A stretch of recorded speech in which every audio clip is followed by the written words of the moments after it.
Good afternoon, everyone. This is Librarian Jinx here today, and I'm currently reading Death Letter. Yeah, this book is about there are cues from A to Z, and the sister's trying to find what happened to another sister. But today we are not discussing about this book. We are discussing Atomic Habits by James Clear. And before we start our discussion, some housekeeping, guys. On my right, you have the fire exit. And in case of an emergency, please assemble in the front yard. And on my left, you have the toilets. Further down, you have the kitchen, and you can grab yourself a coffee, cookie, tea. Feel comfortable, guys. And thanks for joining our book club. And today we are discussing Atomic Habit.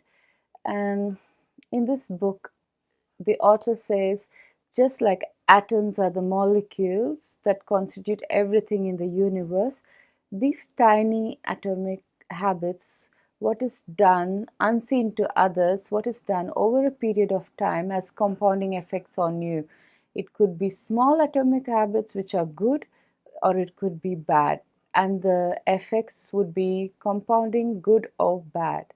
So um, here in this book, he talks about how a pilot, he wants to go from New York to Los Angeles, and he does like a error of 3 degrees.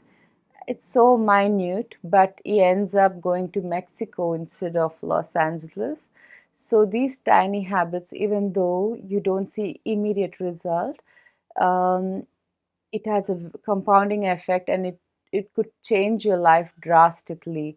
And sometimes we want immediate results, and let's say you want to be a movie star, and then you start acting and nobody recognizes you, and you get disappointed and you go back to something else. So basically, author calls this period as valley of disappointment. Like, you do all the right things, but you're not seeing the results. So you end up doing relapsing into bad habits, and you give up on the good habits. So this period is called valley of disappointment. The author wants you to consistently do small, tiny habits which progresses into having good results, compounding good results in your life. And he talks about how there are goals and systems, and goal systems are more important according to the author than goal setting, because everybody, for a new year, the lazy person, the productive person, everybody sets a goal. But if you don't have a system to back it, you relapse into your old life. So and also it tells, like, let's say you have a specific goal, like running a marathon. Once you run the marathon, you don't have anything else to pursue. But if you have a system in place, irrespective of the result, you keep doing the right thing, which will eventually make you a stronger, better version of yourself. And the author talks about like how there are 3 layers to changing habits. One is change in outcome, change in process, and change in in identity. Let's stick to the example of running. Um, I have a outcome. I'm expecting, I want to be a marathon runner. That's the outcome. And let's say you're practicing every day 5 kilometers. That's the process. And you're calling yourself a runner. So that's change in identity. Like, you're not a runner, but you're calling yourself a runner. So, according to the author, if you change your identity in your mind subconsciously, you will be able to achieve the process and the outcome. But people are always acting the reverse way. They just want the outcome, but their identity is the old self. So they usually fall back to their old self. So change your identity, and then you can change the process and the outcome. And the author also talks about us understanding the habit loop. So let's say you have So there are three layers. We just did that. That is outcome, process, and identity. Now we're talking about habit loops. Why we go back into good or bad habits. So we need to understand the habit loop. So for the first one, you have a cue, then you have a trigger or a craving, then you have a response, and then you have a result. So I'll give you a bad habit example for myself. Like I'm craving dessert in the night shift. I want to have something. So that's a bad trigger, and I call up, the I do a Uber Eats and get something from McDonald's. I I that's a trigger. I go do that action, and I end up eating the food even though I'm not hungry. And tomorrow at the same time, I'm actually falling back into the same habit and doing the same behavior. And I suddenly realize it's been a month I've been eating at McDonald's, which is really a bad habit. Yeah, so you need to understand your habit loop, good or bad. So first you have the cue, you have the craving, then you have the response and the result.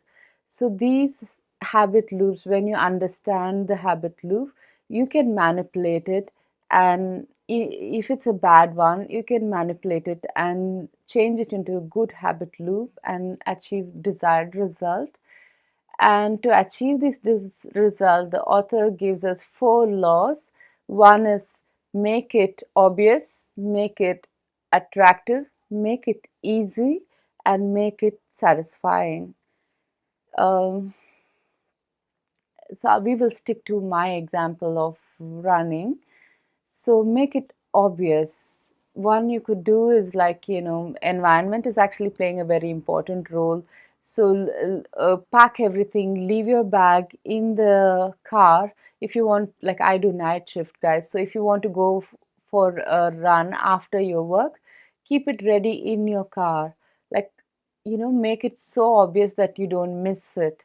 And then you have to make it attractive. Like if you're sticking to this running example, like most of us run to lose weight, and if you want to see, like, losing weight, you may not see immediately. And running is like a very monotonous exercise. You have to be motivated and you have to push yourself to do it. Because you don't see immediate results, it's very hard to start everything. So make something attractive, like, having a bath after your run, or having a cup of tea after your run, which you look forward to. Usually once you finish the run, there's endorphins release, you feel good anyways. But having something attached to you, stuck to it, like, a warm bath, a nice cup of tea. So you sitting in your balcony looking at the sunrise, having a nice cup of tea. So make it attractive. Like, there are a lot of habits, like, eating junk food, um, like sex, everything releases endorphins and dopamine and all these hormones. So we end up doing it. So running is not something that, uh, y- you know, because it's monotonous. You try and make it attractive, like buy a good running shoe, post it on Instagram, like, make it attractive for yourself. And the next one is make it easy. So we as human being try to like, do things the easy way, because if you have a goal sticking to the running theme, like you want to run a marathon, it looks like a major task if you have never run in your life. But if you make it easy, like, oh, let me put my shoes on, let me just go for a walk around the block, let me do it for 10 minutes, let me do it for 5 minutes. Once you do that small task, you end up doing a lot more than what you expected. So make it easy and make it satisfying. I think the author gives example like, having a habit tracker, and then once you do your goals and you check it and you feel like you achieved something in your to-do list, or posting your results on Instagram, having an accountability partner, seeing the weight go down on the scales, all these are like, results that makes it satisfying. So maybe you go for a run and post your shoes, or capture, like when I go running I can see kangaroos, so I take a picture and post the pictures of kangaroo in my um, in in social media, and I feel really cute and I feel like I did something. So make it satisfying. To sum up, guys, this atomic habits are like small things you do that has compounding effects on your future and your current self. It can make you good or bad. So we are trying to understand that you have systems, which is more important than goals.